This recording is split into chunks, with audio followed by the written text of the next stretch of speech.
يا أمي أقطف دوما أحلى الزهر سار تعطر كل البيت تنتظر قدومك يا اس حساب سے کیا تو دو جنگیں ہوئی ہیں, جنگ جمل اور جنگ صفین.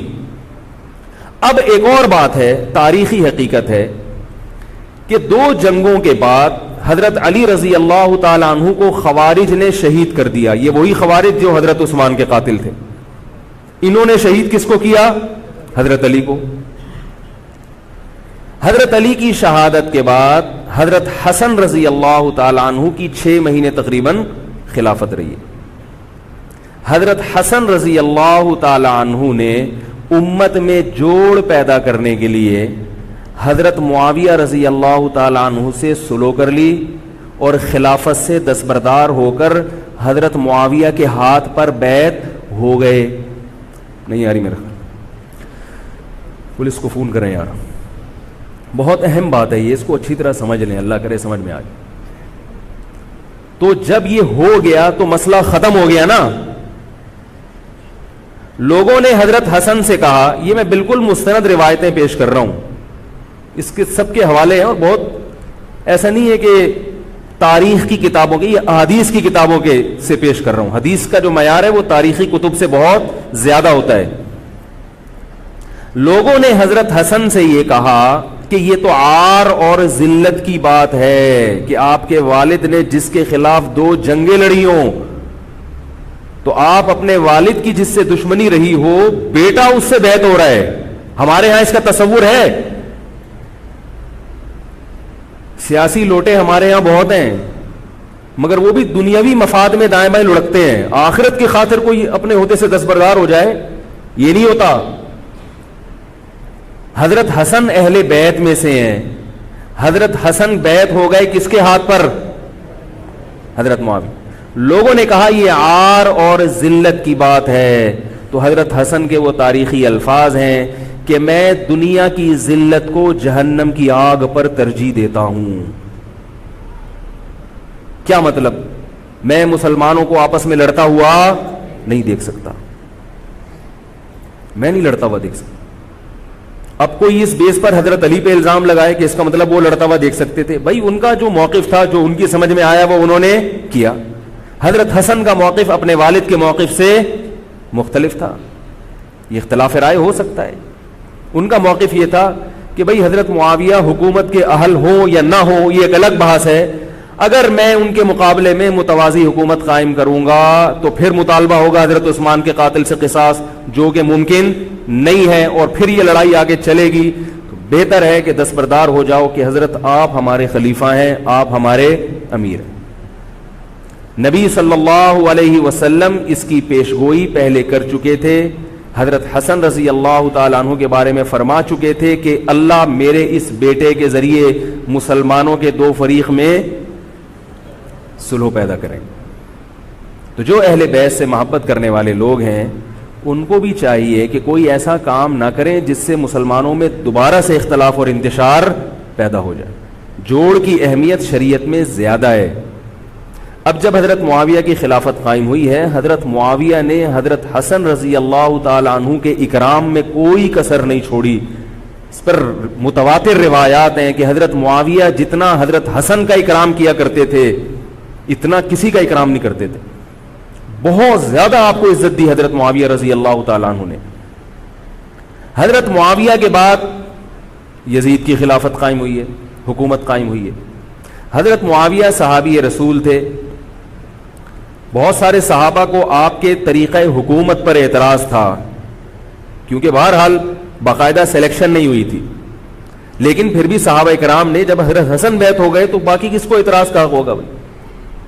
پھر حضرت معاویہ رضی اللہ تعالیٰ عنہ کے دور میں بہت جہاد ہوا ہے. اسلامی خلافت, ہمارا جو بر صغیر میں اسلام آیا ہے اس کا بہت بڑا حصہ حضرت معاویہ کے دور میں اسلام آیا یہاں. حضرت معاویہ کے بعد جب یزید خلیفہ بنا ہے مسلمانوں کا, تو بہت سارے صحابہ نے یزید کے ہاتھ پہ, بہت سارے تو نہیں, چند صحابہ نے یزید کے ہاتھ پر بیعت کرنے سے انکار کر دیا. وہ اتنے تھوڑے صحابہ ہیں جن کو انگلیوں پہ گنا جا سکتا ہے, جن میں حضرت حسین بھی تھے, حضرت حسن نہیں, حضرت حسن کے بھائی بولو بھائی, حضرت حسین. جمہور صحابہ کا موقف یہ تھا کہ یزید کا طریقہ خلافت اگرچہ غلط ہے, طریقہ حکومت اگرچہ غلط ہے, مگر رسول اللہ صلی اللہ علیہ وسلم کی صحیح احادیث موجود ہیں. نبی صلی اللہ علیہ وسلم نے فرمایا, صحیح بخاری کی حدیث ہے, اسمعوا واطیعوا ولو سلط علیکم رجل حبشی کأن رأسہ ذبیبہ. آپ صلی اللہ علیہ وسلم نے فرمایا, سنو اور اطاعت کرو اگرچہ تم پر کوئی حبشی غلام مسلط کر دیا جائے جس کا سر کشمش کی طرح پچکا ہوا ہو. کیا مطلب؟ سلیکشن نہیں ہوئی بلکہ زبردستی مسلط ہو گیا کسی بھی طرح سے, اور جو مسلط ہوا وہ کسی بھی لحاظ سے حکومت کرنے کا اہل نہیں ہے, غلام ہے. غلام کبھی بھی حکومت کا اہل نہیں ہوتا, اور غلام بھی حبشی, کالا کلوٹا, گوروں سے جس کو ویسے ہی تبھی نفرت ہو, بھائی ہم سارے سفید ہیں اور یہ ایک بلیک کہاں سے آ گیا, دوسری قوم کا آدمی. انسان دوسری قوم کے آدمی کو قبول نہیں کرتا, قوم بھی دوسری, اور فرمایا شکل بھی اچھی نہیں ہے. بھائی حاکم کم از کم شکل کا اچھا ہو تو اطاعت کرتے ہوئے مزہ آتا ہے, شکل بھی اچھی نہ ہو تو آدمی کہتا ہے یار اس کی مانوں میں, عجیب سا ہے. یہ فطرت ہے انسان کی. لوگ کوشش کرتے ہیں امام لائیں تو شکل بھی اچھی ہو اس کی, یہ کوشش کرتے ہیں لوگ. امام میں پتہ نہیں کیا کیا دیکھ رہے ہوتے ہیں. تو کیا ہے, شکل بھی اچھی نہیں ہے اور عقل بھی نہیں ہے, سر پچکا ہوا ہے کس کی طرح, کشمش کی طرح. صحیح ہے بخاری کی حدیث. مطلب یہ کہ کسی بھی لحاظ سے نہ لک وائز اچھا لگ رہا ہے آپ کو, نہ اس کے اندر صلاحیتیں ہیں, مگر مسلط ہو گیا, کسی نے بھی مسلط کر دیا. تو آپ نے فرمایا اب اس کے خلاف بغاوت نہیں کرنی, اس کی اطاعت کرنی ہے. آپ کہیں گے یہ کیسا حکم ہے بھائی اسلام کا, ایک آدمی نا اہل ہے مگر اس کی مان کے چلو تو مروا دے گا. یہ اس لیے اسلام نے حکم دیا ہے کہ اس کے پاس پاور تھی تو مسلط ہوا ہے نا. کیا خیال ہے بھائی؟ تو اب جب اس کے خلاف چلو گے تو اس سے وہ ہٹنے والا نہیں ہے, وہ خون خرابہ کر دے گا, قتل و غارت کرے گا اور فساد پیدا کر دے گا وہ. کیونکہ اگر وہ کمزور ہوتا تو خلیفہ بنتا نہیں. وہ خلیفہ کی, حاکم کی ڈیفینیشن کیا ہے؟ جس کے پاس قوت نافذہ ہو. ایک دن ایک صاحب کہنے لگے مسلم لیگ کے دور میں, جنرل مشرف کے دور میں اس کو نہیں مانتا, میں اس کو نہیں مانتا. میں نے کہا آپ کے ماننے نہ ماننے سے کچھ نہیں ہوتا, وہ مسلط ہو گیا ہے, جس طریقے ہیلی کاپٹر سے آیا ہو یا فرشتے اس کو لائے ہوں. کیونکہ حاکم کی جو ڈیفینیشن ہے کہ جس کے پاس قوت نافذہ ہو. قوت نافذہ اردو کا گاڑا لفظ ہے. قوت نافذہ کہتے ہیں کہ جب وہ کچھ کہتا ہو تو کر کے دکھا سکتا ہو, چاہے فوج کے ذریعے, چاہے پولیس کے ذریعے, چاہے کسی بھی طریقے. ایک آدمی کو پوری قوم نے سلیکٹ کر لیا مگر اس کی سنتا کوئی نہیں ہے, وہ کچھ کہتا ہے تو اس کے منہ سے الفاظ نکل کے ہوا میں تحلیل ہو جاتے ہیں, چلتی کسی اور کی ہے, وہ جو کہتا ہے کر کے دکھا دیتا ہے. تو اصل حاکم کون ہے؟ جو کہتا ہے اور کر کے دکھا دیتا. اب یہ ایک الگ بحث ہے کہ یہ ظالم ہے, یہ غلط طریقے سے آیا ہے.